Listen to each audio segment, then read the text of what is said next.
Hong Kong celebrates 26th anniversary of the return to Chinese rule. Discounts and free rides across the city to mark the occasion. Violence spreads as protests in France continue following police shooting of a 17-year-old.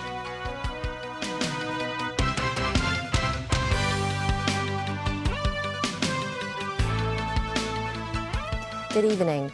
Today is the 26th anniversary of Hong Kong's return to Chinese rule. A flag-raising ceremony was held at Golden Bohemia Square in Wan Chai this morning, followed by a celebration reception where Chief Executive John Lee talked about the city's past year as well as its future. Memo Singha reports.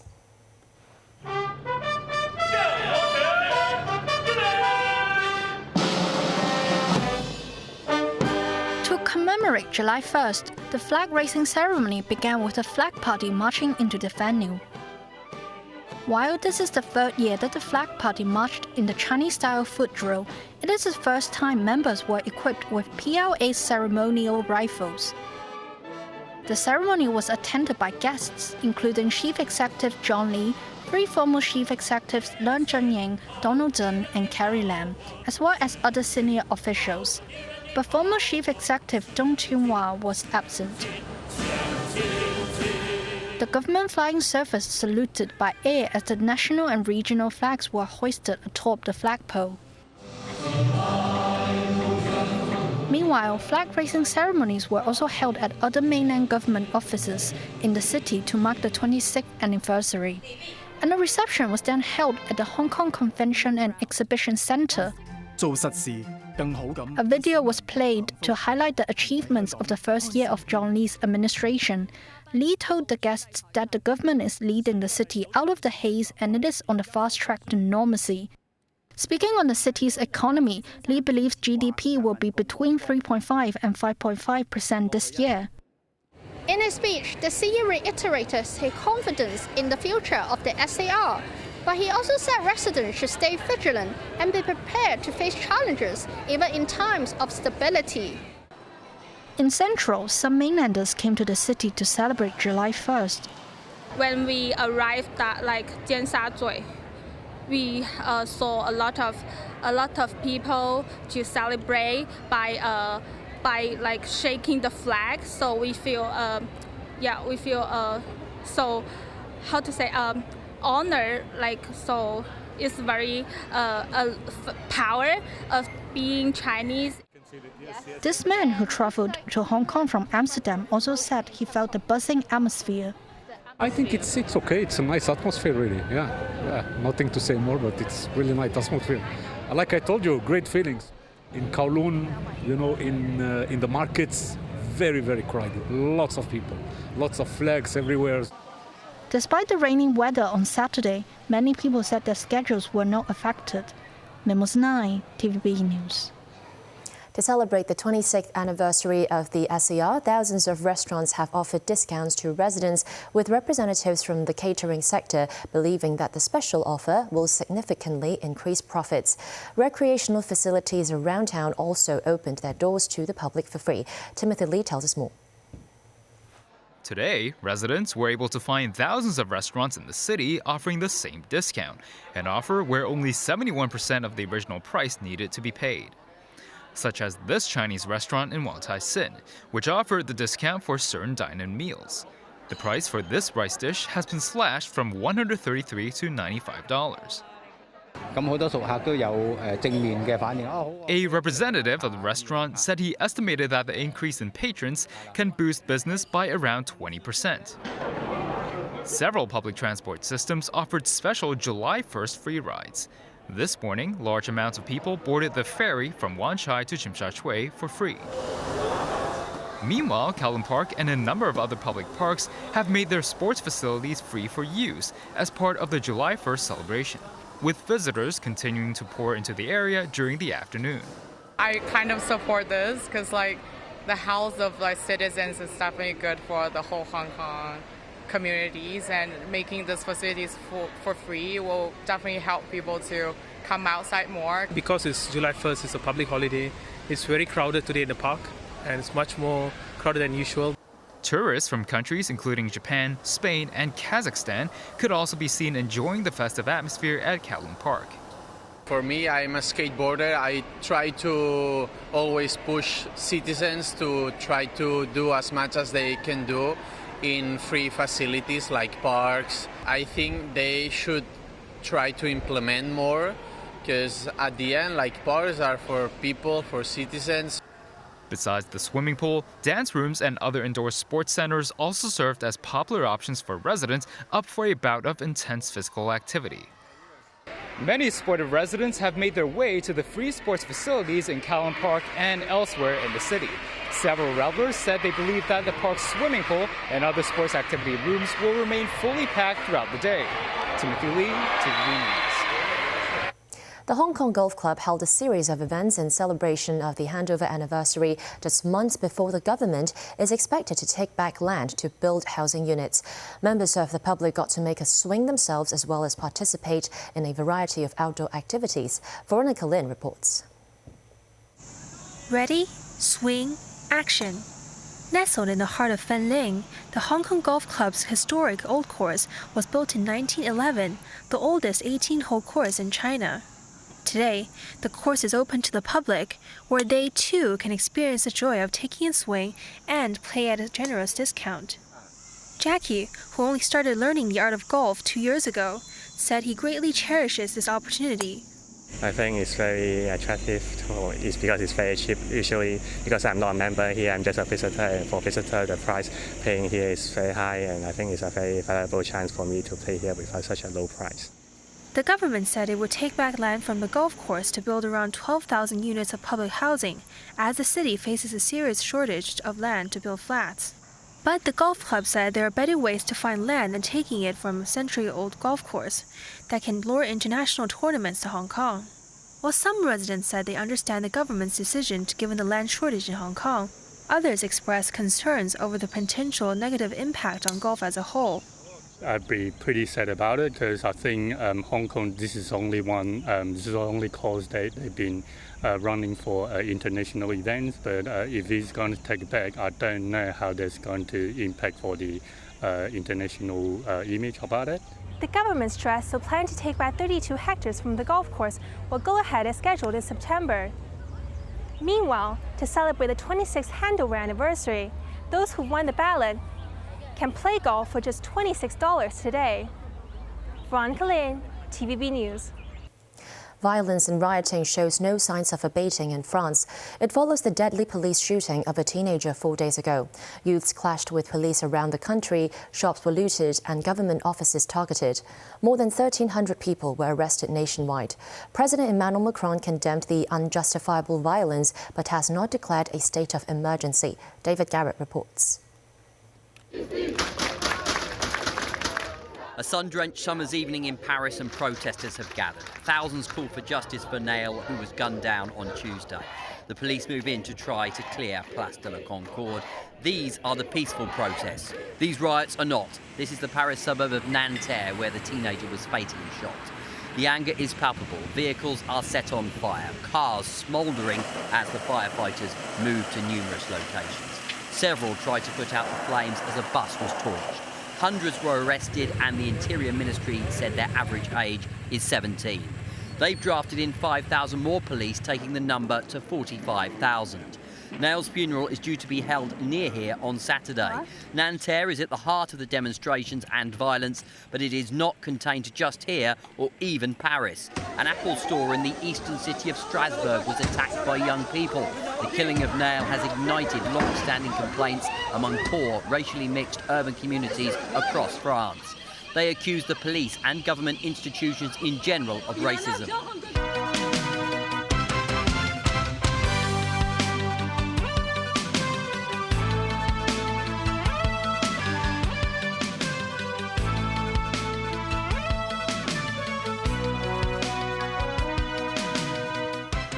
Welcome back to TVB News. The government has announced the 2023 Honours List.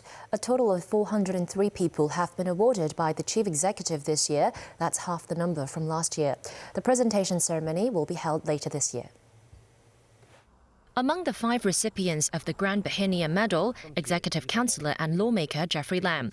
The government praised him for his contribution to the One Belt One Road initiative and sustainable development for the city's economy. Also, Timothy Falk, president of the Sports Federation and Olympic Committee of Hong Kong, China.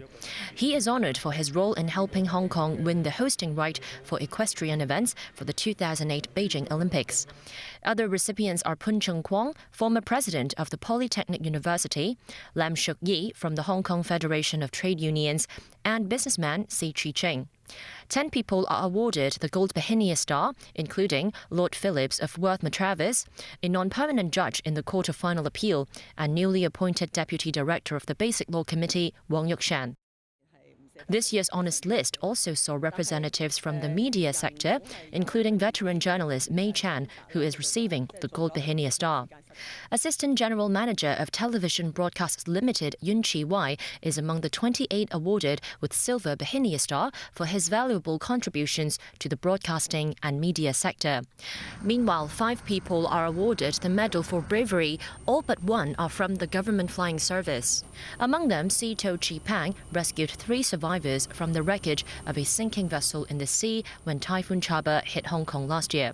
The only recipient who does not come from the disciplinary service is Ho Siu Fai, who, with 2 stools, tried to stop a suspect from killing 2 people with a knife at a shopping mall in Diamond Hill last month. 4 other people who provided first aid to the victims of the brutal attack in Diamond Hill are awarded with the Chief Executive's Commendation for Community Service. Today officially marks the end of the New World First Bus era as the company merges with Citybus.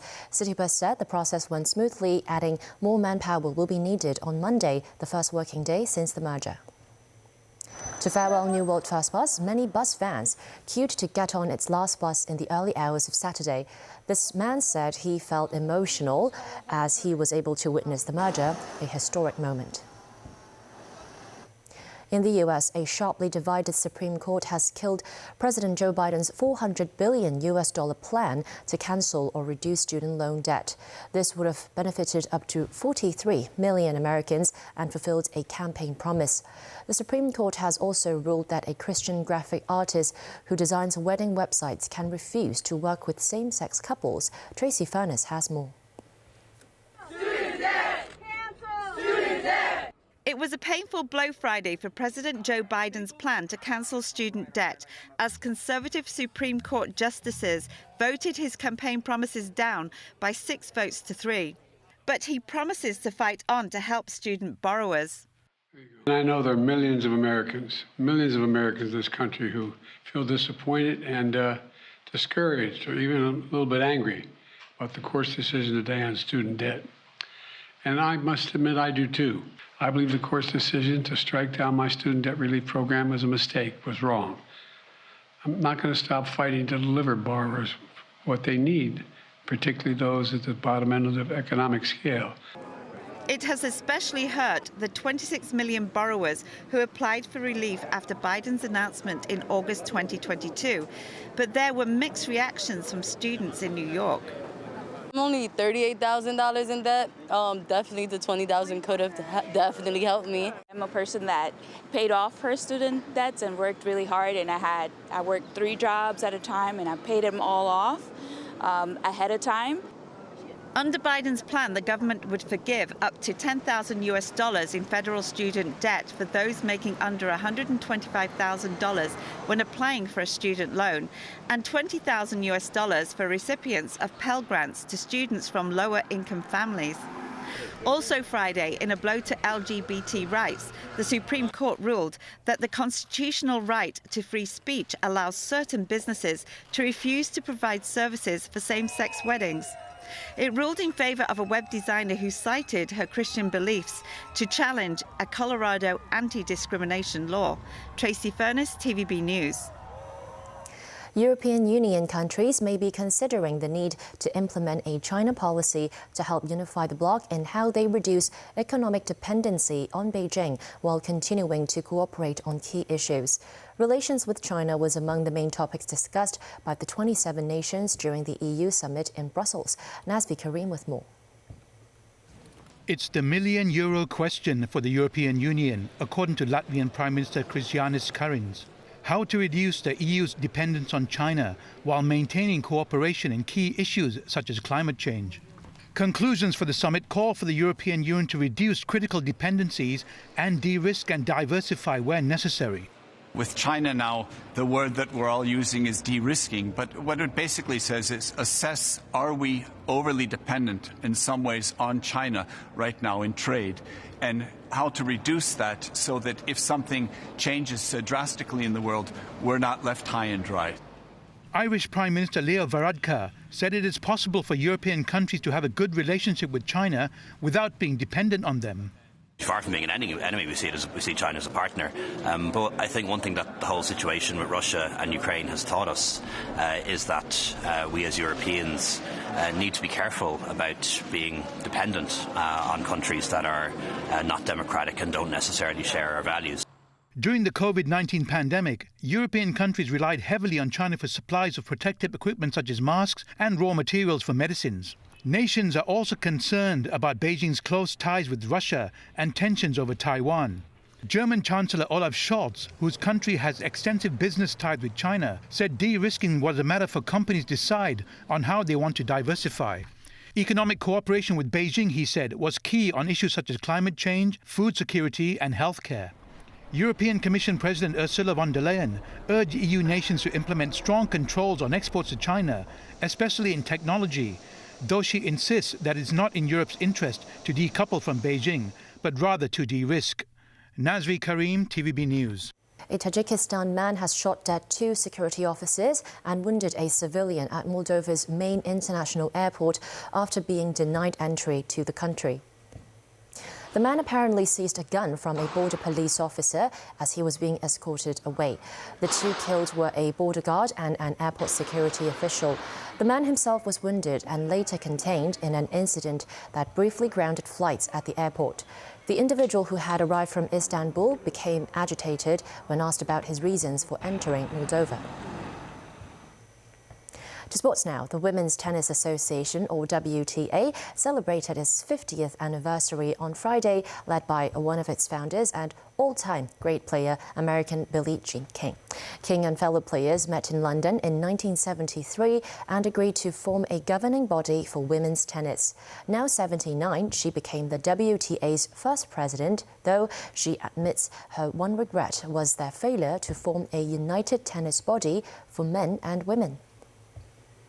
We're the leaders of women's sports, and we will always have been that. I think later in life we may not be, it doesn't matter. What we did in 1973, it was fantastic, and it really has made a difference and continues to make a difference. I always wanted the men and women to be together, so it was plan B for me personally. I don't know what the others felt, because I always thought we should be together. And we, both men and women, play tennis. And I just think we're so much more powerful, not just on the court and in the tournaments. It's more about what we can do for the world off the court. That's the news. Thanks for watching.